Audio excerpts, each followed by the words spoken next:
Oke, Assalamualaikum warahmatullahi wabarakatuh, teman-teman. Ketemu lagi dengan saya ya di perkuliahan geospasial chapter 2. Di chapter 2 ini sedikit saya preview mungkin ya tentang aplikasi yang kita gunakan untuk di geospasial ini adalah QGIS, teman-teman, Quantum GIS, di mana saya menggunakan yang versi Ascent. Kenapa pakai versi Ascent? Karena memang yang versi 3.40 sekarang ini ukurannya cukup besar, yaitu ada di 1,6 giga. Itu belum terinstall ya, itu hanya software mentahannya, tools mentahannya. Jadi kalau diinstal nanti mungkin bisa jadi lebih besar lagi, sehingga saya memutuskan mencari-cari tools lainnya. Ada Arcview kemarin dan lain-lain, Esri dan lain-lain. Itu ternyata saya lebih prefer kepada memilih Quantum GIS atau QGIS. Tapi versinya saya coba tarik ke versi lawas ya, ataupun versi middle-nya. Di mana versi middle ini kapasitasnya untuk mentahnya itu ada di 300 MB-an. Jadi mungkin memudahkan teman-teman dan saya. Kebetulan juga saya mencoba tidak menggunakan PC di sini, saya menggunakan laptop.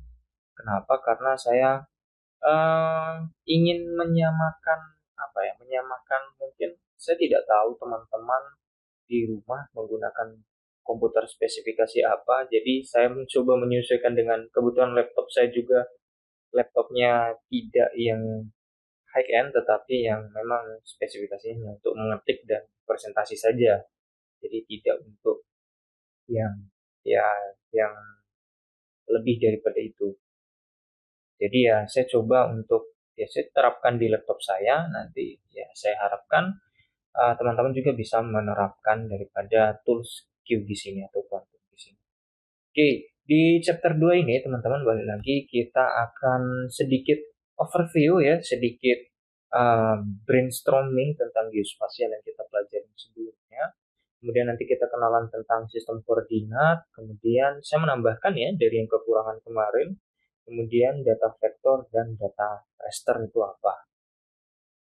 Oke, sedikit brainstorming teman-teman mengingat-ingat kembali bahwa eh, geospasial itu ya selalu berkaitan dengan data spasial ataupun spasial ya. Data spasial ini adalah data yang berreferensi geografis ataupun geo atas representasi objek di permukaan bumi ya, di muka bumi. Jadi baik dia berbentuk mau dia daratan atau lautan, gunung dan lain-lain tetap akan bisa diambil data spasialnya. Oh, Pak Muslim, Mas Muslim, data spasial itu contohnya yang kayak gimana ya? Jadi data spasial itu detailnya, kalau kita pengen spesifik banget datanya itu ya, ada latitude, ada longitude-nya, ada derajat bujur lintangnya, seperti itu. Nah itu sangat udah contoh yang paling spesifik itu. Jadi ya kalau minta contoh ya itu yang paling spesifik ya. Jadi kalau kita pengen gali lagi bahwa data spasial itu bisa digali kepada penelitian medan, kemudian kontur, tekstur, kedalaman, ketinggian, derajat. Nah itu uh, bisa teman-teman kembangkan. Kalau teman-teman pengen meneliti, sangat-sangat bisa teman-teman bahwa penelitian itu bisa dikembangkan di situ. Seperti yang saya lakukan ketika saya mengambil program sarjana dulu, di mana proyek akhir saya ataupun penelitian riset saya arahkan kepada penelitian kontur dan medan, di mana bumi itu kan bulat, kemudian digambarkan menggunakan radian, rumus radian matematika. Dengan rumus radian itu saya coba mengambil, kita nggak bisa ngambil bumi itu terus di diameter kan, oh jari-jarinya sekian, ruasnya sekian, nggak bisa pakai R pangkat 2, tetapi dalam rumus radian itu kita kembangkan kembali dengan metode-metode lain. Salah satunya metode yang saya gunakan dulu itu adalah Eversign. Eversign ini adalah dia bisa mengkonversi dari hitungan muka bumi yang konturnya mungkin tidak rata, itu bisa diakumulasi kepada, oh ketika ketinggian dari jarak titik terbawah ke jarak ke titik atas itu kita bisa menghitung medannya berapa, konturnya berapa. Nah, itulah yang saya kembangkan dulu. Apakah saya mengembangkan aplikasinya?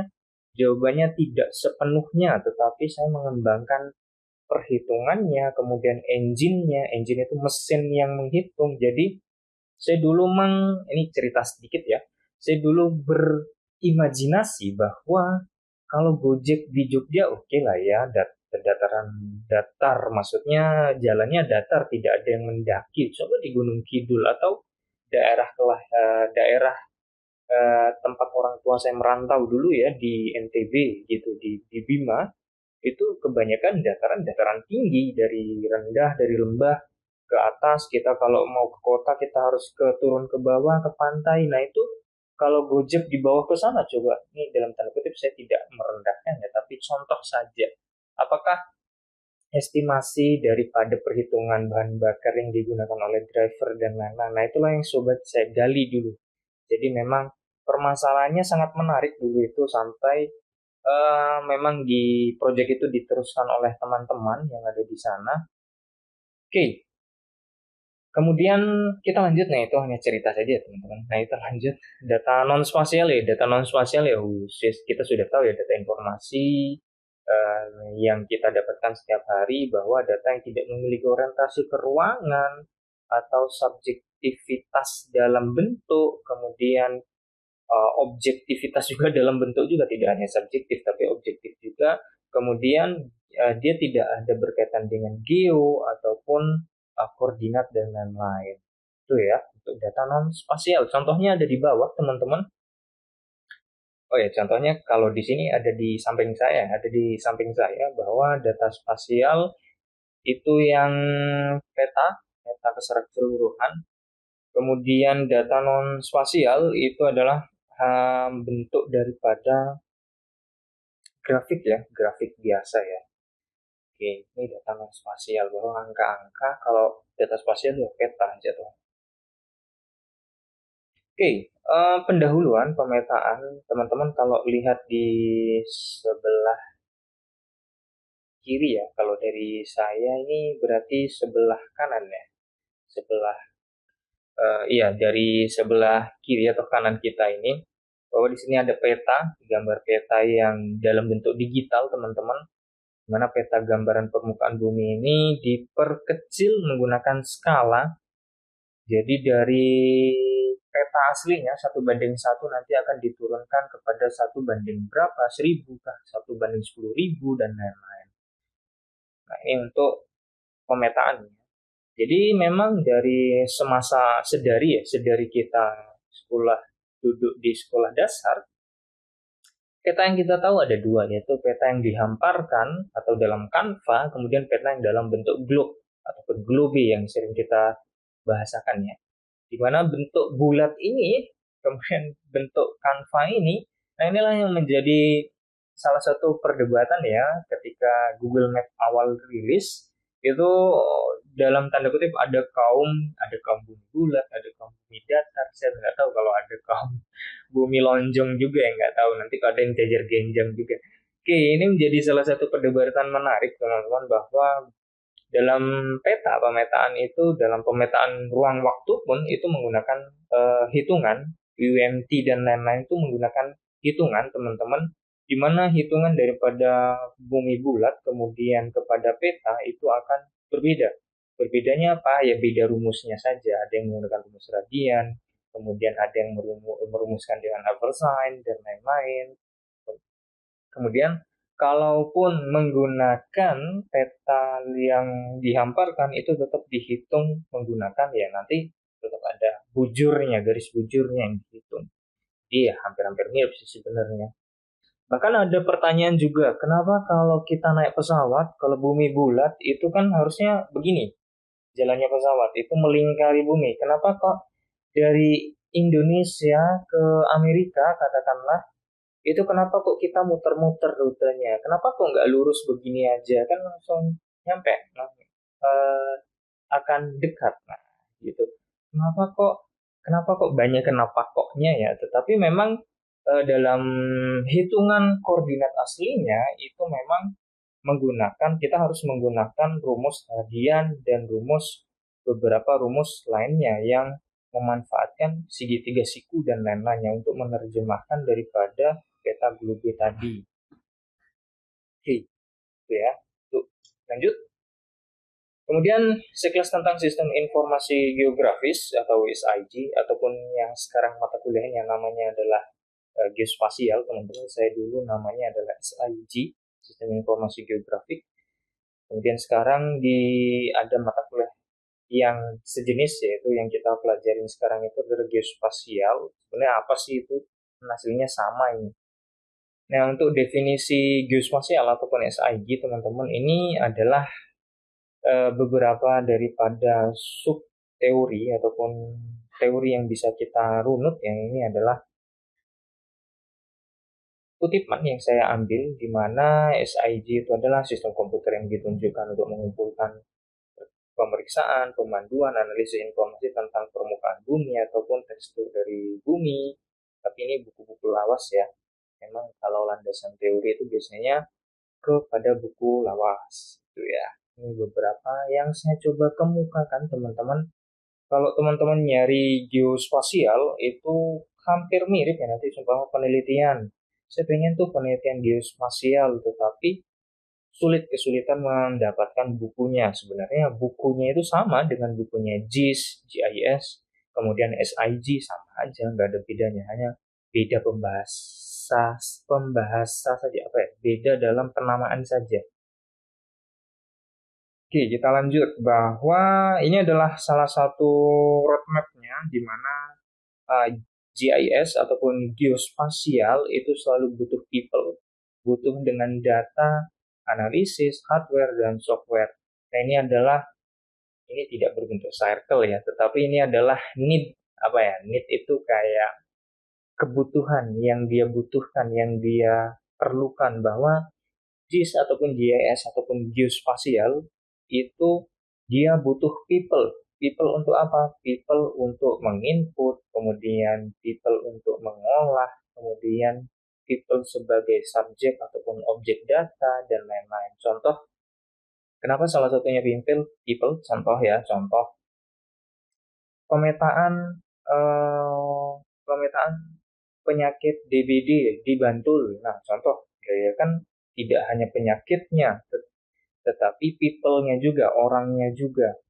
Maksudnya adalah tidak mungkin ayam, tidak mungkin sapi atau hewan. Itu ya bisa jadi, tapi untuk apa dipetakan? Tapi kan yang kita butuh pemetaannya adalah untuk memetakan manusianya, orangnya yang sakit itu. Jadi untuk tahu bahwa daerah mana yang benar-benar bisa ataupun yang butuh untuk eh, tanggulangi atau butuh diselamatkan ya, kalau emang udah zona-zona merah ya. Nah, ini pentingnya pemetaan. Jadi butuhnya people tadi ya di situ.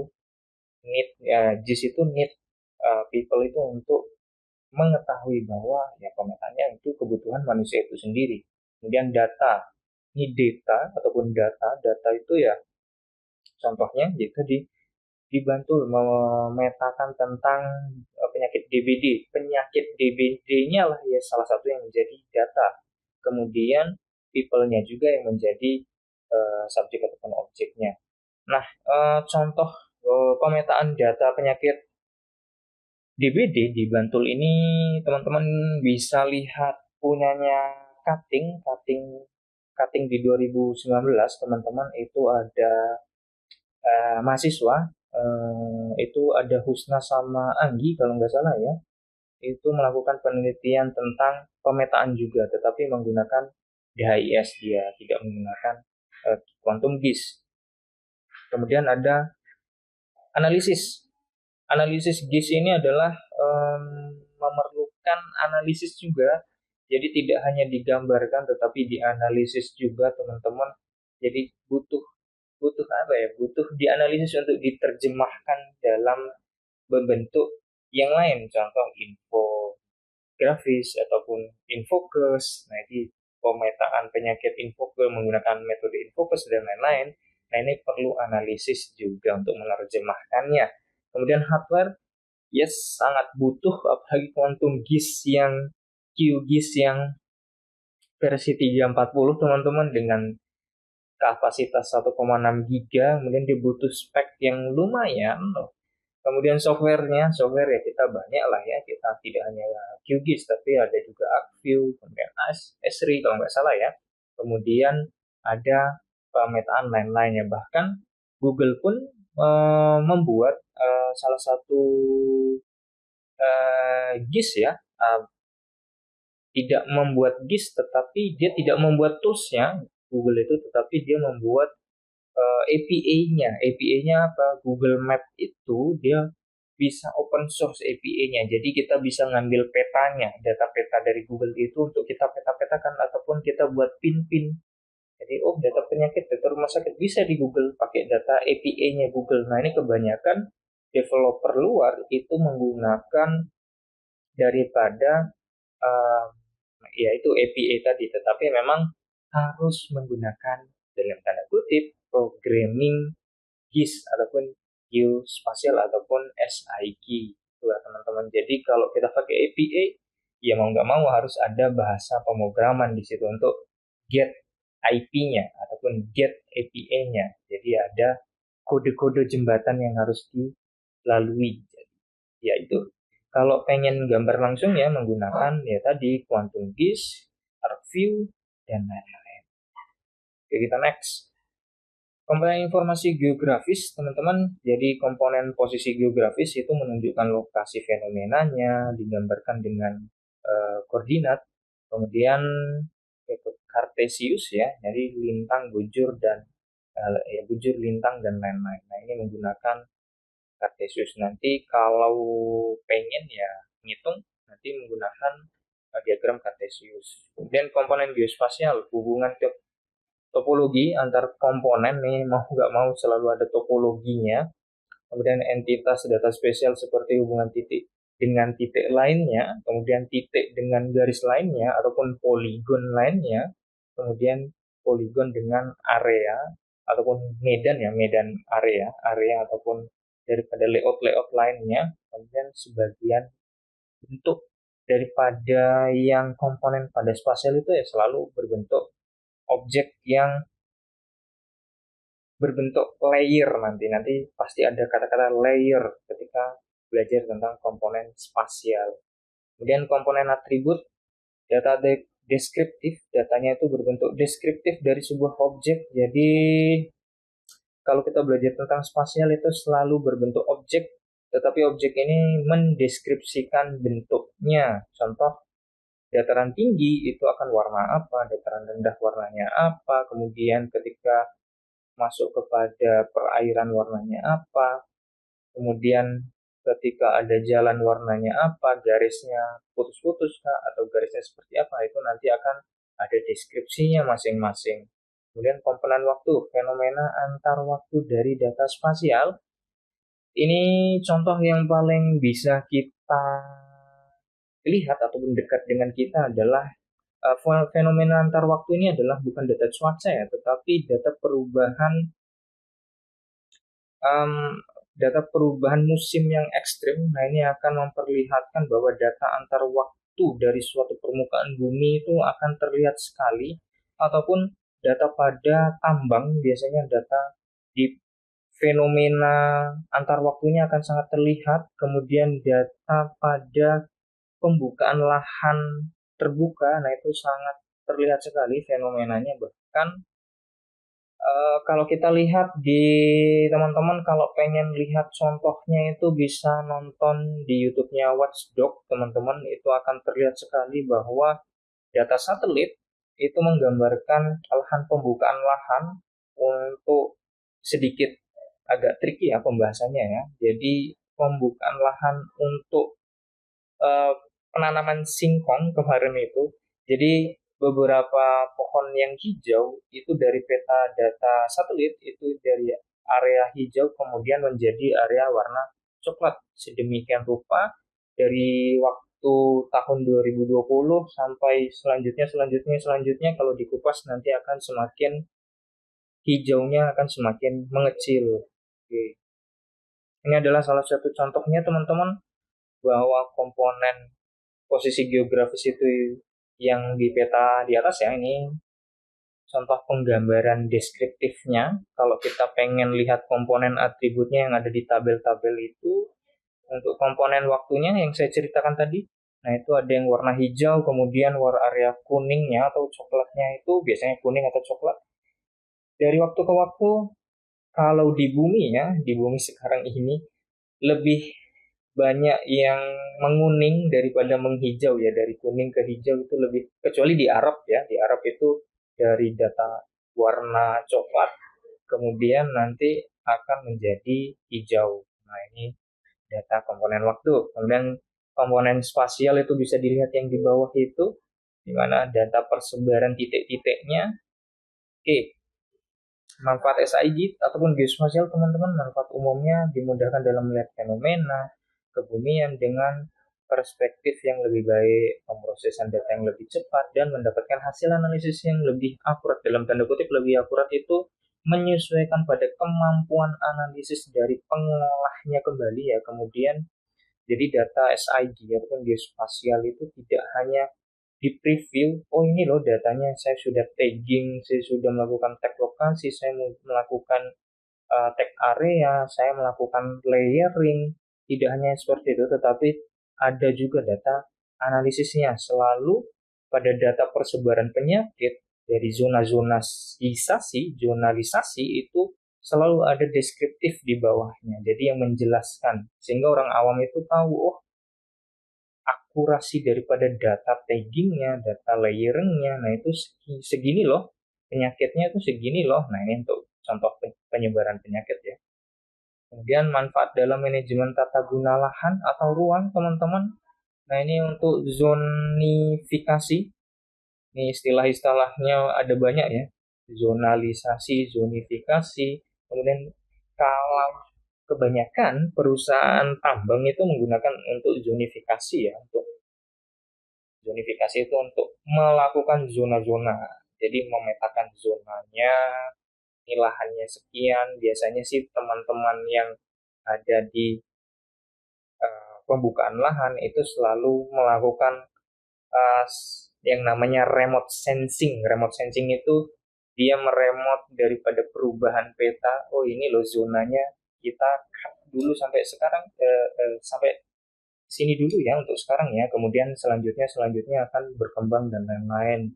Kemudian apakah pembukaan lahan saja, tetapi ada yang lain sih teman-teman, seperti pembangunan, contoh IKN. IKN itu sangat-sangat bisa dibantu lagi, dipantau, ya dibantu pantau ya maksudnya. Ya, oke, dipantau menggunakan satelit teman-teman. Satelit itu ya balik lagi, bahwa satelit itu nanti akan terupdate per second ya, jadi kita bisa lihat perubahannya dan lain-lain. Oke, pemanfaatan tata ruang nih untuk IKN tadi yang saya ceritakan. Kemudian di dalam SIG sekarang itu sangat bisa untuk melakukan remote sensing, monitoring itu dimanfaatkan untuk, kalau di Jepang itu sudah berkembang untuk earthquake. Kemudian earthquake itu maksudnya gempa bumi, yaitu tsunami, itu sudah menggunakan remote sensing teman-teman. Bahkan di Jepang, saking ya entah kita yang terlalu terlambat atau mereka yang terlalu cepat perkembangannya ya, di sana itu sudah yang namanya sangat berkembang. Bahkan di sana itu per second itu sudah bisa mengirimkan notif sebelum gempanya terjadi. Kemudian inventaris sumber daya alam teman-teman, bahwa ya sekian perhitungan daripada hijau daripada alam dan lain-lain, kawasan lahan, bahkan kawasan perlindungan untuk hewan endemik dan lain-lain itu bisa menggunakan remote sensing tadi. Dan konversi lahan. Ini juga sih konversi lahan ini, dari lahan gambut mau dikonversi jadi lahan apa. Nah ini bisa juga menggunakan remote sensing tadi, bisa menggunakan SIG seperti itu. Oke, mengawasi daerah rawan bencana alam nih, seperti yang saya katakan tadi, di Jepang itu sudah sangat canggih, di mana sebelum gempa bumi terjadi itu sudah ada notif alarm ke HP-HP masyarakat ataupun orang-orang penduduk yang menandakan bahwa penduduk ataupun orang yang ada di dalam sebuah bangunan itu harus segera em, menyelamatkan diri ataupun mencari tempat yang aman. Jadi zona aman ya, zona evakuasi. Biasanya sih di Jepang seperti itu, bisa dicari videonya di YouTube banyak banget. Nah, ini salah satu yang menjadi pembahasan ya. Kita dengan Jepang itu hampir-hampir mirip lah, 11-12 dalam artian untuk zona, apalagi kalau kita ya, zona zona gempanya itu memang di Jepang itu gempanya lebih besar.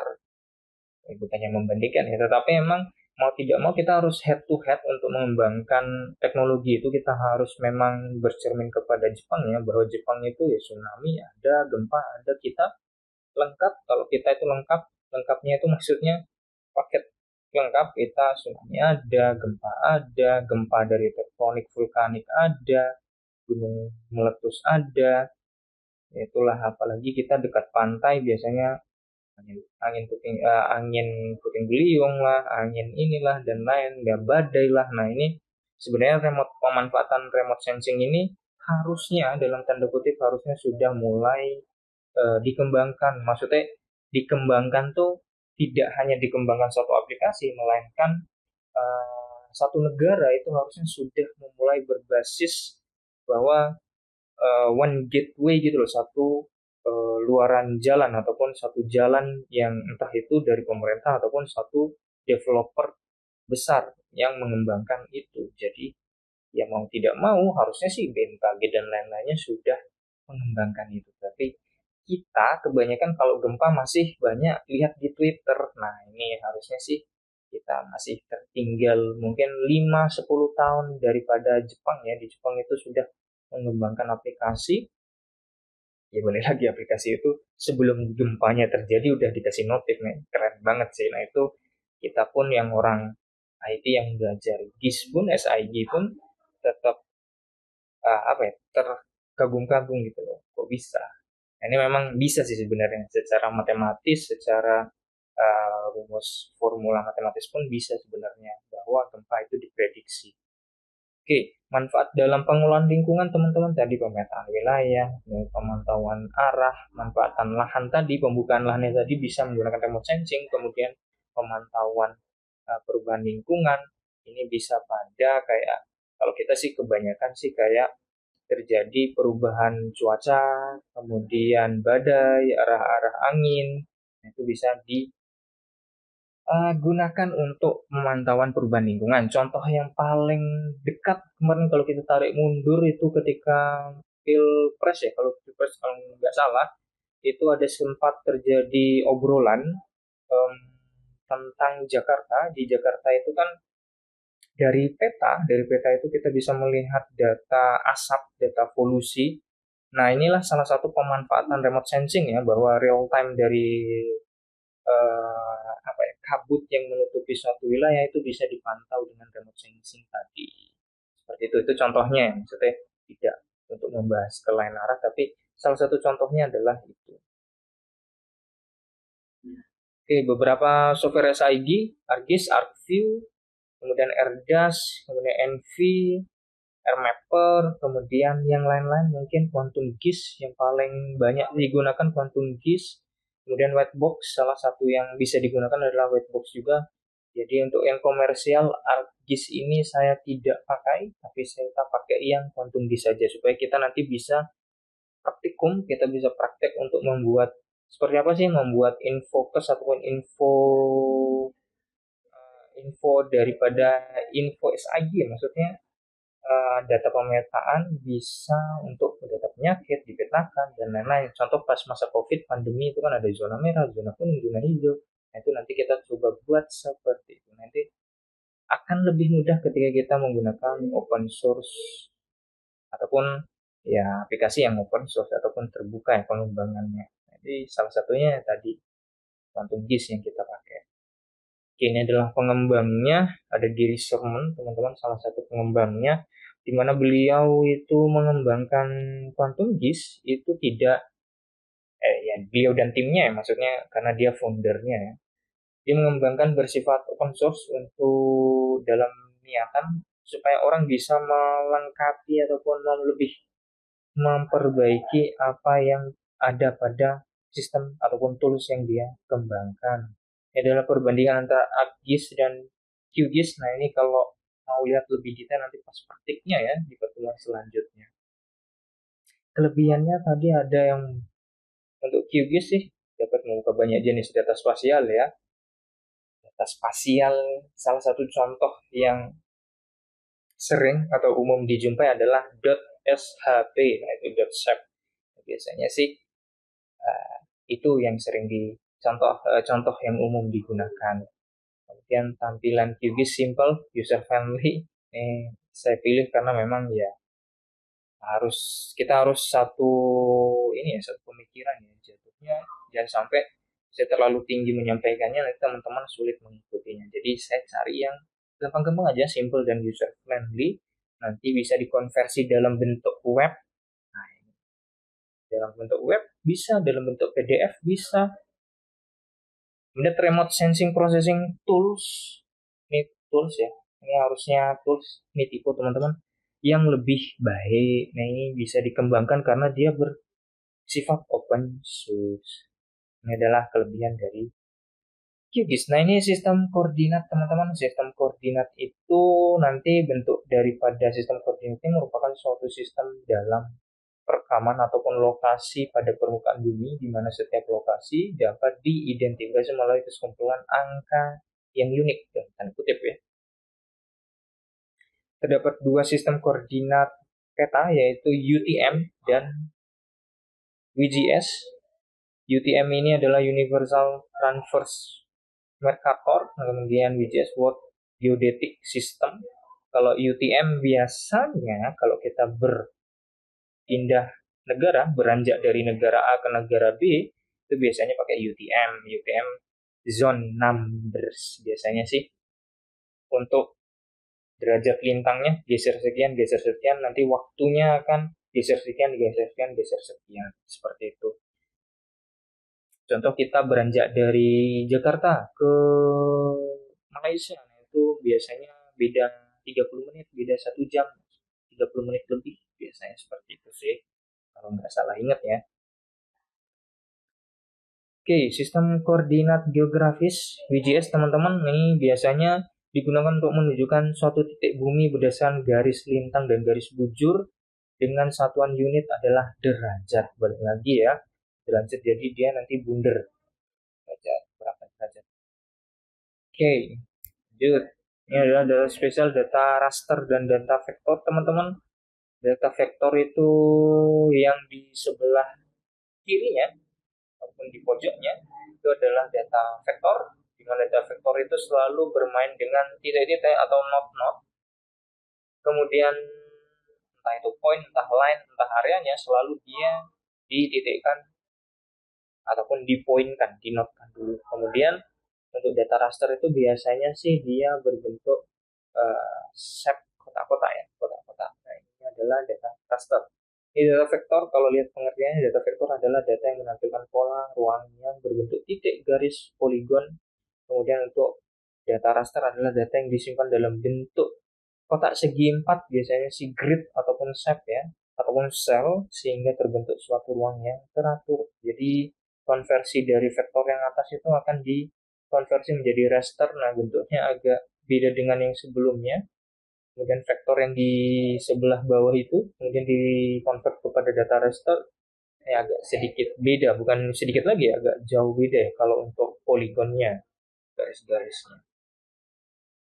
Ya, beberapa bentuk data raster bisa geotiff, image, JPEG, kemudian dan bentuk S3. Nah, ini salah satu pengembangan S3 ya, peta map dari Indonesia, S3 grid dan lain-lain. Nah, bisa juga RPF, binary file, jadi dia bisa berbentuk binary file ataupun bentuk non text, tetapi dia bentuknya angka nanti kalau binary file.